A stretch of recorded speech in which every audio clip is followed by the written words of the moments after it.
സഫലമീ ജീവിതം പ്രേമപൂർണം പാർവതീലോലനിൻ കരുണയാലേ.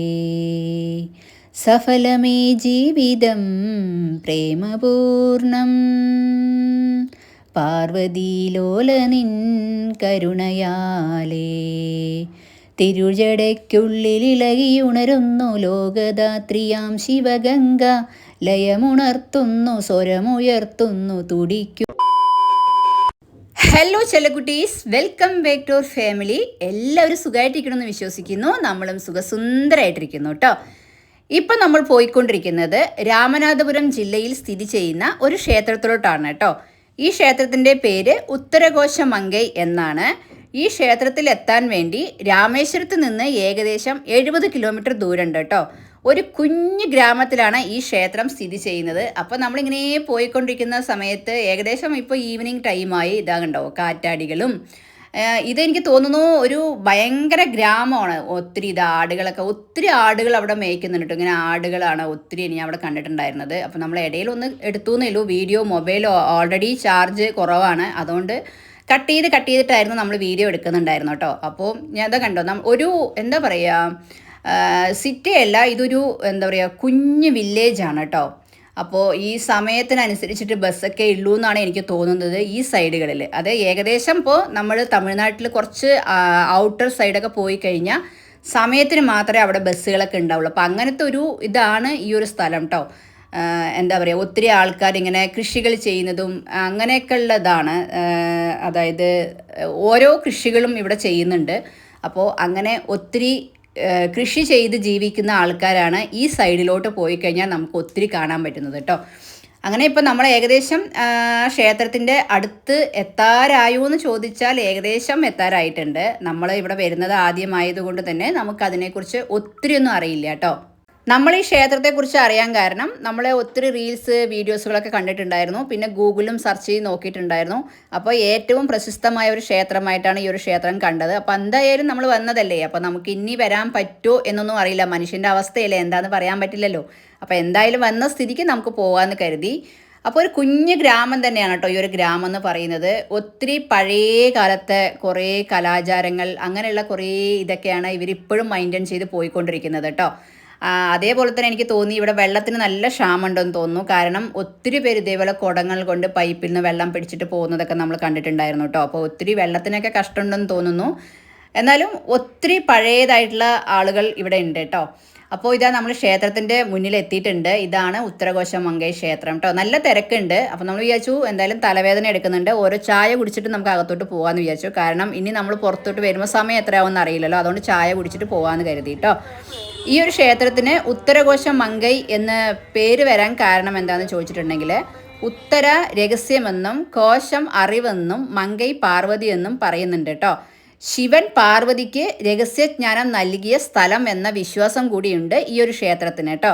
ഇവിടെയുള്ള നടരാജ വിഗ്രഹം പച്ച മരതക കല്ലുകൊണ്ട് നിർമ്മിച്ചതാണ്. ഈ വിഗ്രഹം സാധാരണ സമയങ്ങളിൽ നമുക്ക് ആർക്കും കാണാൻ പറ്റില്ല. വർഷത്തിൽ ഒരു പ്രാവശ്യം മാത്രമാണ് ഇത് പുറത്ത് കൊണ്ടുവരിക കേട്ടോ. ഇവിടുത്തെ ഏറ്റവും പ്രധാനപ്പെട്ട ഉത്സവമാണ് ആരുദ്ര ദർശനം എന്ന് പറയുന്നത്. ഈ ദിവസത്തിൽ നടരാജ വിഗ്രഹം അഭിഷേകം ചെയ്ത് ദർശനത്തിന് വെക്കാറുണ്ട് കേട്ടോ. ആ സമയത്ത് ഇത് കാണാൻ വേണ്ടിയിട്ട് ഒത്തിരി ആളുകൾ ഒത്തിരി രാജ്യങ്ങളിൽ നിന്ന് ഇവിടെ എത്താറുണ്ടെന്നാണ് പറയുന്നത് കേട്ടോ. ഈ ഒരു ക്ഷേത്രത്തിൻ്റെ ഒരു പഴക്കം എന്ന് പറയുന്നത് ഏകദേശം 2000-ലേറെ വർഷമുണ്ട്. ഈ ഒരു ക്ഷേത്രത്തിന് പഴക്കമുണ്ട് എന്നാണ് വിശ്വാസം പറയുന്നത് കേട്ടോ. പിന്നെ ഈ ഒരു ക്ഷേത്രം നിർമ്മിച്ചിരിക്കുന്നത് പാണ്ഡ്യ രാജാക്കന്മാരാണ് ഈ ക്ഷേത്രം നിർമ്മിച്ചിരിക്കുന്നത് കേട്ടോ. ലോകത്തിൽ തന്നെ വളരെ അപൂർവമായ ഒന്നാണ് ഇവിടുത്തെ നടരാജ വിഗ്രഹം എന്ന് പറയുന്നത്. ഇവിടെ വരുമ്പോൾ നമുക്ക് എപ്പോഴും നടരാജ വിഗ്രഹത്തെ ചന്ദനം കൊണ്ട് മൂടിയിട്ടാണ് നമുക്ക് കാണാൻ പറ്റുക കേട്ടോ. അതുകൊണ്ട് തന്നെ അത് എന്തുകൊണ്ടാണെന്ന് വെച്ചിട്ടുണ്ടെങ്കിൽ പച്ച മരതക കല്ലുകൊണ്ടാണല്ലോ ഈ വിഗ്രഹം നിർമ്മിച്ചിരിക്കുന്നത്.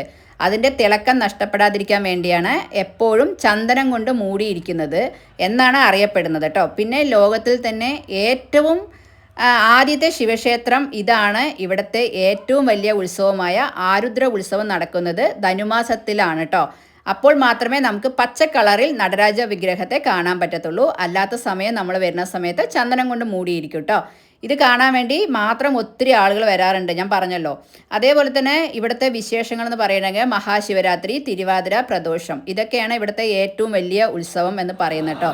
ഇവിടുത്തെ ഐതിഹ്യം എന്ന് പറയുന്നത് കാലങ്ങൾക്ക് മുമ്പ് പാർവതി ദേവിക്ക് സൃഷ്ടിയുടെയും രഹസ്യങ്ങളും വേദങ്ങളുടെ ആഴത്തിലുള്ള ജ്ഞാനവും അറിയാനുള്ള ആഗ്രഹം ഉണ്ടായിരുന്നു.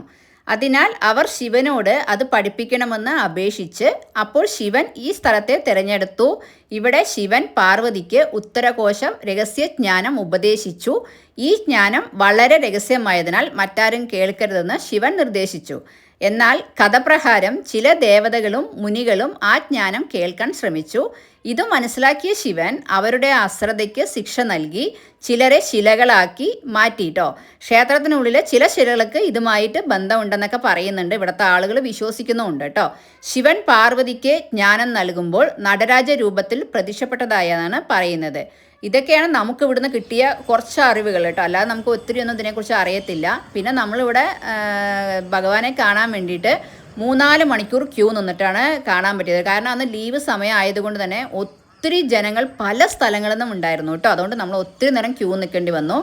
പിന്നെ എന്താണെന്ന് വെച്ചിട്ടുണ്ടെങ്കിൽ മറ്റുള്ള അമ്പലങ്ങളിൽ പോലെ ഇവിടെ ടിക്കറ്റ് ഒന്നുമില്ല. VIP ആയാലും പാവപ്പെട്ടവനായാലും ഒരേപോലെ ക്യൂ നിന്നാൽ മാത്രമേ നമുക്ക് ഈ അമ്പലത്തിലോട്ട് ദൈവത്തെ കാണാൻ പറ്റത്തുള്ളൂ. ഇവിടെയും നമുക്ക് ഒത്തിരി കൽശില്പങ്ങളും എന്താ പറയുക ശില്പകലയും എല്ലാം കാണാൻ പറ്റും കേട്ടോ. ഒത്തിരി എന്താ പറയുക മനോഹരമായിട്ടുള്ള ഒരു ക്ഷേത്രമായിട്ട് തന്നെയാണ് നമുക്ക് തോന്നിയത്. എന്ത് ഭംഗിയാണ് നോക്കൂ കാണാനായിട്ടുള്ള. ഇപ്പോൾ ഏകദേശം ഈവനിങ് കുറേ സമയമായിട്ടുണ്ട്. ഇത് ആ അമ്പലത്തിലെ കുളമാണ് കേട്ടോ. ഉത്തരകോശം മങ്കൈ എന്നാണ് എഴുതി വെച്ചിരിക്കുന്നത്. എനിക്ക് ഒത്തിരി തമിഴ് വായിക്കാൻ അറിയില്ല, എന്നാലും അത്യാവശ്യം അറിയാം കേട്ടോ. നല്ല ഭംഗിയുണ്ട് കുളം കാണാനും. ഇവിടുത്തെ ഒരു അമ്പലത്തിൻ്റെ ഇതെല്ലാം കാണാമെന്ന് പറഞ്ഞാൽ ഒത്തിരി നമ്മൾ കുറേ വീഡിയോസൊന്നും ഉള്ളിലോട്ട് എടുക്കാൻ പറ്റിയിട്ടുണ്ടായിരുന്നില്ല. അത്യാവശ്യം എടുക്കുന്നത് എന്ത് രസം നോക്കൂലേ കാണാനായിട്ട്. ഒത്തിരി മനോഹരമായ ഒരു ക്ഷേത്രം തന്നെയാണ് കേട്ടോ കാണാമെന്ന് പറഞ്ഞിട്ടുണ്ടെങ്കിൽ. പിന്നെ ഈ ക്ഷേത്രത്തിൻ്റെ നമ്മൾ ഈ ക്ഷേത്ര ദർശന സമയം എന്ന് പറയുന്നത് രാവിലെ 6 മണി മുതൽ ഉച്ചയ്ക്ക് 12 മണി വരെയും അതിനുശേഷം വൈകുന്നേരം 8 മണി മുതൽ രാത്രി 8 മണി വരെയാണ് ഇവിടുത്തെ അമ്പലത്തിൻ്റെ ദർശന സമയം വരുന്നത് കേട്ടോ.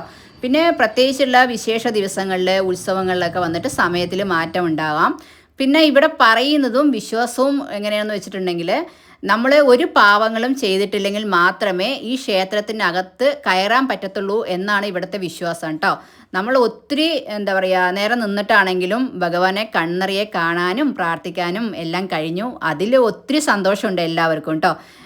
എപ്പോഴും ഞാൻ പറയുന്നത് പോലെ തന്നെ ദൈവം വിചാരിച്ചാൽ മാത്രമേ നമുക്ക് എവിടെയും എത്താൻ പറ്റൂ. ഇവിടെ എത്തിച്ച ദൈവത്തിന് ഒത്തിരി നന്ദി എന്ന് മാത്രമേ എനിക്ക് പറയാനുള്ളൂ. നമ്മൾ ഒരിക്കലും ഇവിടേക്ക് എത്തുമെന്നൊന്നും പ്രതീക്ഷിച്ചിട്ടില്ലല്ലോ. അപ്പോൾ അത് ദൈവം തന്നെയാണ് നമ്മളെവിടെയൊക്കെ എത്തിച്ചത്. ദൈവത്തിന് എന്നും നന്ദി മാത്രം ദൈവത്തോട് പറയുന്നു, അത്രയേ ഉള്ളൂ കേട്ടോ. പിന്നെ കണ്ടോ എന്ത് മനോഹരമാണ് നോക്കൂ. ഓരോരോ ഇവിടുത്തെ ഇതും ഭയങ്കര മനോഹരമായിട്ടുള്ള ഇതാണ് കേട്ടോ. ഓരോ എന്താ പറയുക തൂണുകളും അവിടെ എഴുതി വെച്ചിരിക്കുന്ന ഓരോ അവരുടെ ശില്പകലയും ഒത്തിരി ഇതുണ്ട്. എനിക്ക് ഒത്തിരി ഒന്നും പറയാൻ അറിയില്ല, അതുകൊണ്ടാണ് ഞാൻ ഒത്തിരി നിങ്ങളിലേക്ക് പറയാതിരിക്കുന്നത് കേട്ടോ.